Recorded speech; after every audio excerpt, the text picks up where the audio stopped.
રખડતા શ્વાનો મુદ્દે સુપ્રીમ કોર્ટના ચુકાદા બાદ વડોદરાના શ્વાન પ્રેમીઓ રોડ ઉપર ઉતરી વિરોધ નોંધાવ્યો।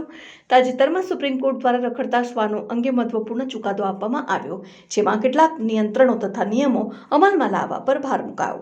આ ચુકાદા બાદ વડોદરામાં શ્વાન પ્રેમીઓ અને પ્રાણી પ્રેમી સંસ્થાઓએ અસંતોષ વ્યક્ત કર્યો। તેઓના મતે આ ચુકાદા હેઠળ અમલમાં આવનારા કેટલાક નિયમો શ્વાનોના જીવન ઉપર નકારાત્મક અસર કરી શકે છે। આ વિરોધ દરમિયાન અનેક શ્વાન પ્રેમીઓ, યુવાનો અને એનજીઓના સભ્યો રોડ ઉપર ઉતરી સૂત્રોચ્ચાર કર્યા। હાથમાં બેનરો અને પ્લે કાર્ડ્સ લઈને તેઓએ પ્રાણીઓ પ્રત્યે કરુણા અને દયા દાખવવાની અપીલ કરી। તેમનું કહેવું હતું કે રખડતા શ્વાનોને દૂર કરવાનો ઉકેલ તેમનો નાશ કે અમાનવીય વ્યવહાર નહીં, પરંતુ રસીકરણ, બાંધીકરણ અને યોગ્ય સંભાળ હોવી જોઈએ। બધા જ જાણી રહ્યા છે કે સુપ્રીમ કોર્ટે જે કાયદો કાઢ્યો, જે નિયમ કાઢ્યો કે બધાને સ્ટ્રીટ ડોગ ફ્રી કરી દો, દિલ્હી હતી, રાજસ્થાન શરૂ થઈ ગયું, કાલે ઉઠીને ગુજરાત હોઈ શકે છે। પ્રોટેસ્ટ, સાયલેન્ટ પ્રોટેસ્ટ કરી રહ્યા છે। અમારે કોઈની સાથે કોઈ લડાઈ નથી।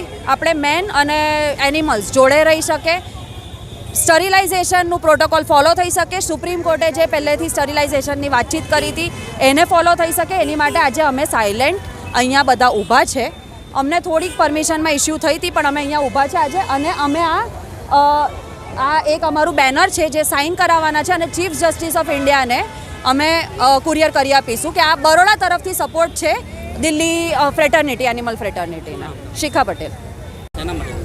સર, અમે લોકો આજે એના માટે ભેગા થયા છે કે દિલ્હીમાં જે સુપ્રીમ કોર્ટે કીધું છે કે બધા સ્ટ્રે ડોગને તમે શેલ્ટરમાં મૂકી દો, પકડીને જબરદસ્તી એ કરી દો, એના અગેન્સ્ટમાં ગયા છે। કારણ કે બરોડામાં અત્યારે એવી પરિસ્થિતિ નથી।